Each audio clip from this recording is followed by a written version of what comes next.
Hello বন্ধুরা, অমরনাথ যাত্রার এই পর্বে আমি 131-51 জম্মু তাওয়াই এক্সপ্রেসের ট্রেন জার্নির অভিজ্ঞতার কথা শেয়ার করব। ট্রেন 5 মিনিট লেট করে বর্ধমান ছেড়েছিল। বাড়ি থেকে আমি পোলাও, লুচি, আলুর দম, মিহিদানা, প্যাড়া এইগুলি তৈরি করে এনেছিলাম। সাথে ছিল শশা। ভোরবেলা ঘুম থেকে উঠে সব রান্না করেছিলাম, তাই ট্রেনে উঠে লাঞ্চ করেই ঘুমিয়ে পড়েছিলাম। ঘুম থেকে উঠে দেখি 4:45-এ ট্রেন ধানবাদ স্টেশনে প্রবেশ করেছে। এখন 5:20। ট্রেন রয়েছে NCBE নেতাজি সুভাষচন্দ্র বোস গোমোহ জংশন স্টেশনে। সন্ধ্যের পর হঠাৎই শরীরটা একটু খারাপ হয়ে যাওয়ায় ওষুধ খেয়ে রাত্রে ঘুমিয়ে পড়েছিলাম, আর ভিডিও করতে পারিনি। ঘুম ভেঙে দেখি 4:30 জায়গায় ভোর 5:30টায় ট্রেন প্রবেশ করেছে শাহগঞ্জ জংশন স্টেশনে। 5:03 জায়গায় 6:08 ট্রেন এখন মলিপুর জংশনে। 6:21 আকবরপুর জংশন ছেড়ে 6:45 গোসাইগঞ্জ ছেড়েছিল।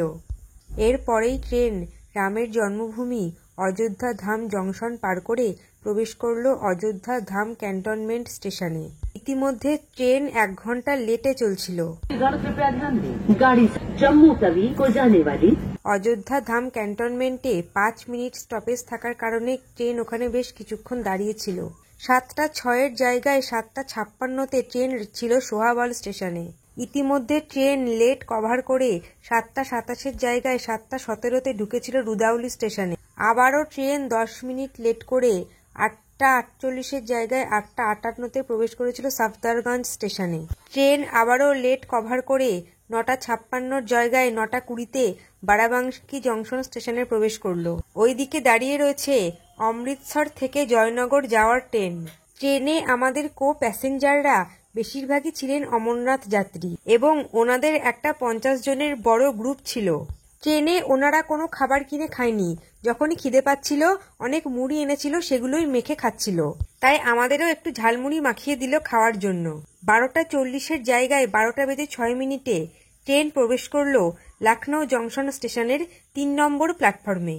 ট্রেনে আমরা সকলের সাথে আড্ডা দিতে দিতে ঝালমুড়ি চা খেতে খেতে এগিয়ে যাচ্ছিলাম গন্তব্যের দিকে। ইতিমধ্যে ট্রেন ছেড়ে দিয়েছে লখনৌ থেকে এবং এরপরে দেখা হয়েছিল কোনো এক বন্দে ভারত এক্সপ্রেসের সাথে। যদিও সেটা কোন রুটের ট্রেন সেটা আমার দেখা হয়নি। লখনৌ ছাড়ার পরেই দেখতে পেলাম ওইদিকে দাঁড়িয়ে আছে দিল্লি থেকে Lucknow AC superfast express train. এরপর চা খেয়ে কিছুক্ষণ ঘুমিয়ে নিয়েছিলাম এবং ঘুম থেকে উঠে দেখি 2:10 জায়গায় 2:56 ট্রেন প্রবেশ করেছে হারদই জংশন স্টেশনে। আর এই হারদই স্টেশনেই আমাদের সাথে দেখা হয়ে গিয়েছিল ফিরতি পথের জম্মু তাওয়াই এক্সপ্রেস, অর্থাৎ জম্মু তাওয়াই থেকে কলকাতা আসার জম্মু তাওয়াই এক্সপ্রেসের সাথে, যার নাম্বার হলো 13152। এরপর 4:23 জায়গায় 5:56-তে ট্রেন যখন তিলহার স্টেশনে প্রবেশ করলো, তখন দেখি তিলহার স্টেশনের একদিকে প্ল্যাটফর্ম, অন্যদিকে সবুজ ঘন জঙ্গল, আর সেই জঙ্গলে খেলা করছে ছোট বড় অনেকগুলি বাঁদর। ট্রেন থেকে কিছুক্ষণ এই দৃশ্য দারুণ সুন্দর উপভোগ করলাম। আর এই তিলহার স্টেশনের চারপাশের দৃশ্যও ছিল মনের মতো। আবারও ট্রেন ছেড়ে এগিয়ে চলল গন্তব্যের দিকে। এরপর 4:51 জায়গায় 6:20-তে অর্থাৎ 1.5 ঘন্টা লেট করে ট্রেন প্রবেশ করল পরের স্টেশন পীতম্বরপুরে। এরপর 5:10 জায়গায় প্রায় 2 ঘন্টা লেট করে 7:02 ট্রেন প্রবেশ করল ব্যারিলি জংশন স্টেশনের 2 নম্বর প্ল্যাটফর্মে। 45 ঘন্টা দীর্ঘ এই যাত্রাপথের দিনের বেলাগুলিতে স্টেশনগুলিকে দেখেই সময় কাটাচ্ছিলাম। 6:10 জায়গায় 8:10 ট্রেন প্রবেশ করল রামপুর স্টেশনে। রামপুর নামের জায়গা হিমাচল প্রদেশেও একটি রয়েছে। রাত্রের ডিনার ট্রেন থেকেই অর্ডার করা হয়েছিল। মেনুতে ছিল ভাত, ডাল, পরোটা, ডিমের কারি, আচার ও সোনপাপড়ি। খাবারের টেস্ট একেবারেই ভালো ছিল না, শুধুমাত্র পেট ভরার জন্য খেতে হয়েছিল। ভালো খাবার খেতে চাইলে দাম একটু বেশি লাগলেও বাইরে থেকে আগে থেকে অর্ডার করে নেওয়াই ভালো। এরপর 7:10 জায়গায় 8:53 ট্রেন প্রবেশ করেছিল মোরাদাবাদ জংশন স্টেশনের 2 নম্বর প্ল্যাটফর্মে। এরপর লাঞ্চ করে ঘুমিয়ে পড়েছিলাম, তাই পরের স্টেশনগুলিতে আর ভিডিও করা হয়নি। ঘুম ভেঙে দেখি ট্রেন প্রবেশ করেছে 2:10 জায়গায় রাত 3:52 শ্রীহিন্দ জংশনে। 2:22 জায়গায় 4:11 ট্রেন পার করলো খান্না স্টেশন। তো মাঝরাতে ঘুম ভেঙে যাওয়ার কারণে আমি সাইড লোয়ার সিটে বসে এই স্টেশনগুলিকেই উপভোগ করছিলাম। এরপর 3:20 জায়গায় 4:54 ট্রেন প্রবেশ করেছিল এই যাত্রাপথের আরেকটি গুরুত্বপূর্ণ স্টেশন লুধিয়ানা জংশনে।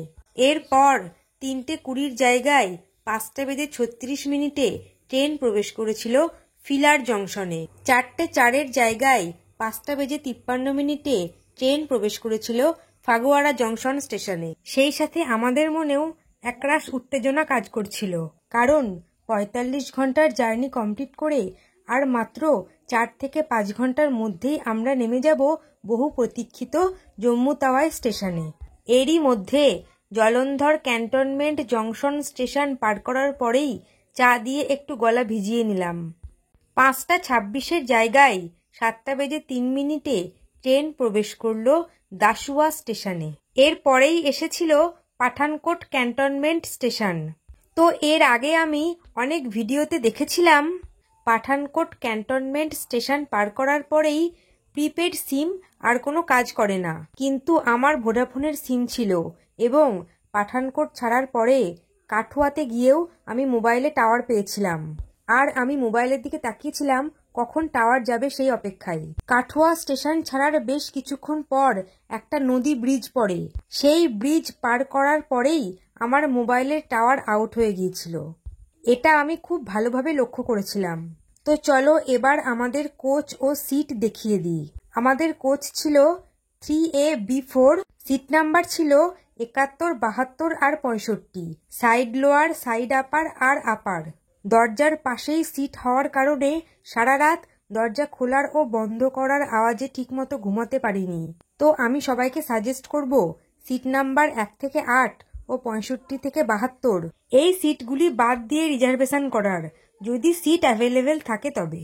3A-তে আমাদের ভাড়া পড়েছিল 2005 টাকা। এই জম্মু তাওয়াই এক্সপ্রেসের 2 এর ভাড়া 2915 টাকা আর এসি ফার্স্ট ক্লাসের ভাড়া 4970 টাকা।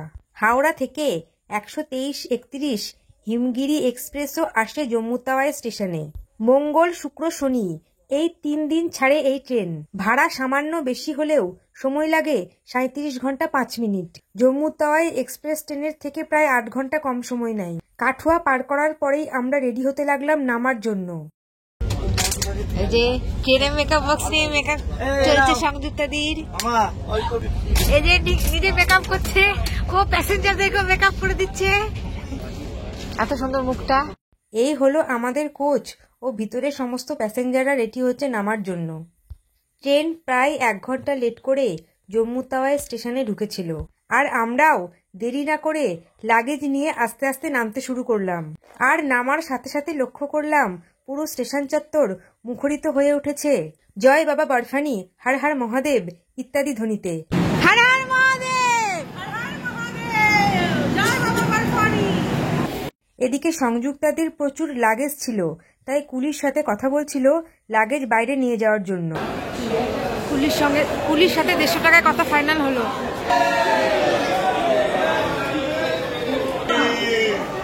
স্টেশনে বেশিরভাগই ছিলেন অমরনাথ যাত্রী। জম্মু স্টেশনের বাইরেও RFID কার্ড করার কাউন্টার রয়েছে, কিন্তু আমরা সেখানে লাইন না দিয়ে শ্রীনগর থেকে RFID কার্ড বার করব বলে এগিয়ে গেলাম। ওই দূরে রয়েছে SBI ও PNB ব্যাংকের ATM। এখানে জম্মু স্টেশনের বুকিং কাউন্টার আর এখানে থাকার জন্য স্টেশন লাগোয়া লজ বা হোটেল রয়েছে। স্টেশন থেকে বাইরে বেরিয়ে এসে ট্যাক্সি অপারেটর ইউনিয়ন আছে, এখান থেকে প্রচুর ট্যাক্সি অ্যাভেলেবেল আছে। যেহেতু আমাদের বুকিং আছে সেজন্য আমরা ট্যাক্সি এখান থেকে না নিয়ে এগিয়ে যাচ্ছি, আমাদের গাড়ি বাইরে ওয়েট করছে। জম্মু থেকে শ্রীনগরের জার্নি নিয়ে খুব তাড়াতাড়ি ফিরছি পরের ভিডিওতে। টাটা।